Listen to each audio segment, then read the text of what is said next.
अस्सलाम वालेकुम नाज़रीन, करंट इशू प्रोग्राम में मां हाँ तव्हांजे मेज़बान हिरा अब्बासी।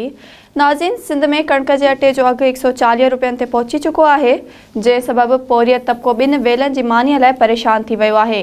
हिन बेलगाम महांगाईअ जो ज़िम्मेवार केरु आहे, इन मसइले जो हल छा आहे, उन ई इशू ते असां सां गॾु स्टूडियो में मौजूदु आहिनि हैदराबाद मां सीनियर सहाफ़ी ऐं SS न्यूज़ जो रिपोर्टर एजाज़ लगारी। उन सां गॾु वेठल आहिनि अटे चक्की ऑनर एसोसिएशन जा अॻवान हारून आराई साहब। असां सभ खां पहिरीं पुछूं था अटे चक्की एसोसिएशन जे अॻवान हारून आराई खां, जी गुज़िश्ता कुछ अरसे से सिंध में सरकारी कीमत पर आटे की फ़रोख्त का कुछ मसला चल रहा है, तो आप बता सकते हैं इसकी क्या वजूहात हैं? बिस्मिल्लाहिर्रहमानिर्रहीम। सबसे पहले तो आपका बहुत शुक्रिया कि आज आपने अपने स्टूडियो में हमें मौका फराहम किया कि हम हैदराबाद से में सिंध में जो आटे का और गंदम का जो बहरान चल रहा है उस पर हम बात कर सकें। मैं समझता हूँ कि गुज़श्ता 3 से 4 माह को अगर हम देखें तो जब से सरकार ने गंदम का कोटा जारी किया है उस वक्त से सूरत हाल जो है ना आउट ऑफ कंट्रोल हो गई है। इसकी एक बहुत बड़ी वजह ये थी कि सिंध काबीना ने गुज़श्ता चंद माह कबल जो है वो एक किसानों को तरगीब देने की गरज से जो है आइंदा फसल जो 2023 के लिए थी उसकी कीमत 10,000 रुपये मुकर्रर की थी, जबकि गुज़श्ता साल जो है ना यही गंदम जो उन्होंने 5500 रुपये में 5,500 रुपये में खरीद की थी, जिसका फ़ायदा ज़ख़ीरा अंदोज़ों ने उठाया। सबसे बड़ी बात यह है कि हैदराबाद और सिंध में इस वक्त जो गंदम और आटे का जो बुरहानी कैफियत हो गई है उसमें सिंध हुकूमत की कमज़ोर हिकमत अमली, महकमा खुराक सिंध के अफसरान की जो है वो मैं समझता हूँ नाहलियत और ज़िले इंतज़ामिया हैदराबाद की जो है वो अदम तवज्जुही है कि जिसकी वजह से जो है हैदराबाद समेत सिंध की आवाम जो है वो आज महंगा तरीन जो है ना वो आटा ख़रीदने पर मजबूर है। इसके लिए सबसे बड़ी और अहम बात यह है कि अगर हम एक तारीख पर नज़र डालें तो हैदराबाद की एक बहुत बड़ी अक्सरियत जो है वो चक्की का आटा जो है ना घरों में इस्तेमाल करते हैं। अगर महकमा खुराक सिंध जो कि रूरल फ्लोर मिल्स और आटा चक्कियों को गंदम का सरकारी कोटा रियायती निर्खों पर फराहम कर रहा है, 100 किलो गंदम का रेट 5,825 रुपये है, जबकि आज हैदराबाद की ओपन मार्केट में गंदम के जो निर्ख हैं बढ़कर वो 12,200 तक पहुँच चुके हैं। सवाल ये पैदा होता है कि ज़िले इंतज़ामिया जो है वो इस जानिब तवज्जो क्यों नहीं दे पा रही, जबकि हमें डिप्टी कमिश्नर हैदराबाद जो है वो गुज़श्ता कई दिहाइयों से जो है एक प्रैक्टिस करते आ रहे हैं कि चक्की आटे के सरकारी रेट का नोटिफिकेशन वो निकालते हैं, लेकिन गुज़श्ता 4 माह से जो ना वो नोटिफिकेशन निकालने में भी नाकाम रहे हैं, जिसका फ़ायदा ज़ख़ीरा अंदोज़ों ने उठाया और कोई चेक एंड बैलेंस ना होने की वजह से जो सिंध हुकूमत आवाम को सरकारी रियायती गंदम फराहम कर रही है उसके हकीकी माने में सब्सिडी जो है आवाम तक नहीं पहुंच पा रही। जी एजाज साहब, आटा चक्की मालिकान का कहना है कि इसके ज़िम्मेवार सिंध हुकूमत, महकमा खुराक और ज़िले इंतज़ामिया। आप बतौर सहाफ़ी इस मसले का ज़िम्मेवार किसको समझते हैं और ये मसला कैसे हल होगा, सिंध की आवाम को कैसे रिलीफ मिलेगा? शुक्रिया हिरा। यो जो मसलो आहे अटे जो बहरान पैदा थी वियो आहे, बल्कि अटे जो बहरान कोन्हे, ये अघ जो बहरान आहे। इन्ही जो सिधो सो असर मुल्क जे ग़रीब आवाम ते पए थो, सिंध जी आवाम ते पइजी रहियो आहे ऐं इहो असर इन असर सबबि माण्हू ख़ुदकुशी ते मजबूर आहिनि।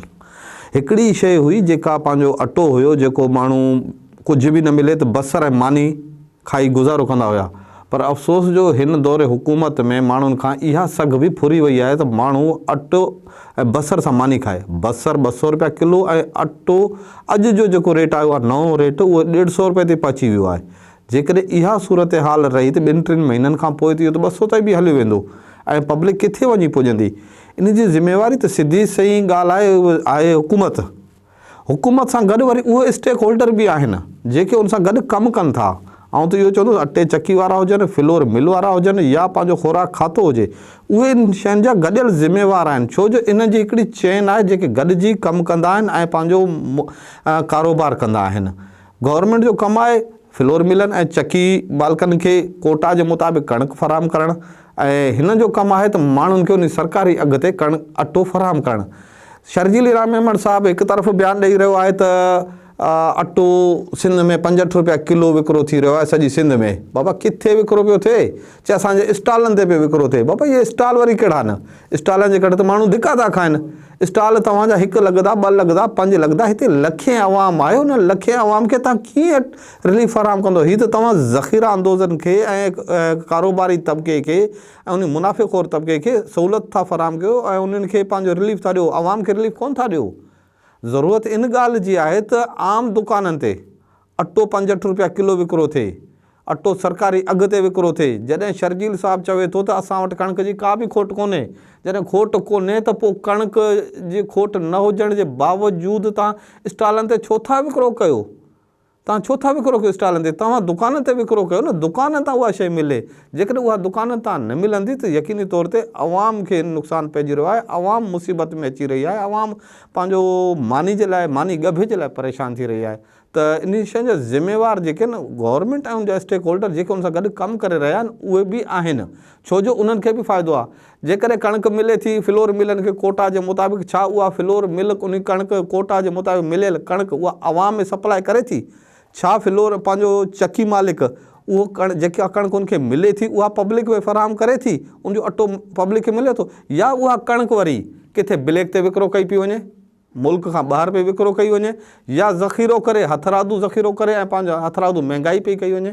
त इहो जेको वॾो अलमियो आहे वक़्त जो, पीपल्स पार्टी जो त हमेशह इहो नारो रहियो आहे, लटो अटो जो असां आवाम खे फराहम कंदासीं। पर हिन दौर हुकूमत में पीपल्स पार्टी जो इहो नारो सिर्फ़ु नारे जी हद ते नज़र अचे रहियो आहे ऐं सरज़मीन ते का शइ कोन्हे।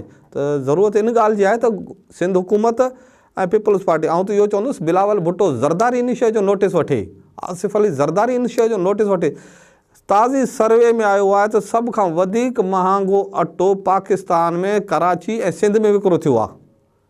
यार किथां जो ज़ुल्म आहे इहो? किथां जो इंसाफ़ आहे इहो? किथां जी इहा ॻाल्हि आहे जो तव्हां पंहिंजो छा नालो अवाम खां तव्हां जीअण जी सघ फुरे रहिया आहियो? तव्हां करे छा रहिया आहियो? हिकु तरफ़ आलमी सतह ते मईशत जी सूरत हाल ख़राबु आहे, उन जा असर आहिनि पब्लिक ते। न फ़क़ति अटे जा रेट चढ़ी रहिया आहिनि, हर शइ जा रेट चढ़ी रहिया आहिनि। त ॿिए तरफ़ तव्हां वटि जेकी पंहिंजी प्रोडक्ट आहे, कणिक असांजी पंहिंजी प्रोडक्ट आहे, असांखे ॿाहिरां घुराइण जी ज़रूरत कोन्हे। जेकॾहिं असीं ईमानदारी सां कमु कयूं, असांजी गवर्नमेंट ईमानदारी सां कमु करे त कणिक जी का बि खोट कोन्हे असां वटि। पर उहा ईमानदारी जी असां वटि खोट आहे, असां वटि सचाई जी खोट आहे ऐं जंहिं सबबु असांजो पूरी सिंध जी करोड़े अवाम जेकी आहे उहा लोड़े थी ऐं पंहिंजो लोचे थी ऐं उहा में परेशान आहे। त अटे जो अघु घटि में घटि सरकारी अघु त मुक़ररु कयो वञे। सितम ज़रीफ़ी वरी वॾे सोने ते सुहागो इहो आहे त हैदराबाद ज़िले जी इंतिज़ामिया गुज़िरियल 4 महीननि खां अहिड़ा पंहिंजो नोटिफिकेशन जारी न कयो आहे त अटे जो अघु छा आहे, तव्हांखे अटो कहिड़े अघ ते विकिरो करिणो आहे। इन जे लाइ बि ज़िले हुकूमत, असांजी ज़िले जी सरकार या ज़िले इंतिज़ामिया डिप्टी कमिश्नर साहिबु खे तकलीफ़ थी रही आहे त उहो इन शइ जो नोटिफिकेशन कढे 4 महीननि खां। तव्हां नोटिफिकेशन न कढे, सिधी सही ॻाल्हि आहे, तव्हां मुनाफ़िक़ोरनि खे मौक़ो था फराहम कयो त तव्हांखे छूट था ॾियो, तव्हांखे जीअं वणे तव्हां वञी उहो तव्हां कणिक बि विकिरो कयो, त अटो बि विकिरो कयो, तव्हांखे हर क़िस्म जी छूट आहे। त अहिड़ी छूट सां पंहिंजो पब्लिक जो नुक़सानु आहे, आवाम जो नुक़सानु आहे, बल्कि असांजे सॼे मुल्क जो नुक़सानु आहे। इन जो असरु सॼे मुल्क ते पइजी रहियो आहे, सॼी सिंध ते पइजी रहियो आहे ऐं सिंध जी आवाम ज़ाहिर इन शइ ते सोचण ते मजबूर आहे त जेकॾहिं इहा सूरत हाल रही त अॻिते छा थींदो, असांजो जीअण कीअं थींदो, सर्वाइव कीअं कंदासीं? इहे वॾा सुवाल आहिनि ऐं पंहिंजो छा नालो अथसि इन जे मथां पीपल्स पार्टी जी क़यादत खे ख़ासि तौर ते जेका हिन वक़्तु इक़्तिदार में आहे, वॾी ॻाल्हि आहे इक़्तिदार में आहे ऐं उनखे सोचणु घुरिजे त असांखे आवाम खे रिलीफ ॾियण जे लाइ असांखे चेक एंड बैलेंस रखिणो पवंदो, जज़ा ऐं सज़ा रखिणो पवंदो। भले तव्हांजा वज़ीर उन में मुलविस हुजनि, ज़िले इंतिज़ामिया में मुलविस हुजे, अटे चकी मालिक या ज़ख़ीरा अंदोज़ मुलविस हुजनि, तव्हां उनजे ख़िलाफ़ु कार्रवाई कयो, तव्हां आवाम खे रिलीफ कयो। त ॾिसो तव्हांजे आवाम कीअं न त तव्हांजो नारो हणे ऐं तव्हांखे वोट कीअं नथी ॾिए ऐं तव्हांखे दिलि सां वोट ॾींदी। पर जेकॾहिं तव्हां इहा न कंदो त पोइ त तव्हां ॾाढो मुड़ सीटे ते वोट वठी करे कामयाबु थी वेंदा आहियो, वञी करे MP MLA थी वेंदा, लेकिन इन ते तव्हां पंहिंजो आवाम जूं दिलियूं न खटे सघंदव।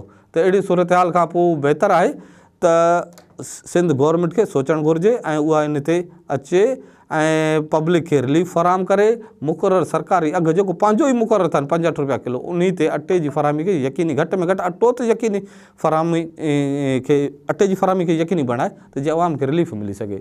जी रा जी अवां ॿिन्ही महिमाननि जी महिरबानी जो तव्हां हिते आया ऐं असांखे तव्हां पंहिंजो क़ीमती वक़्तु ॾिनो।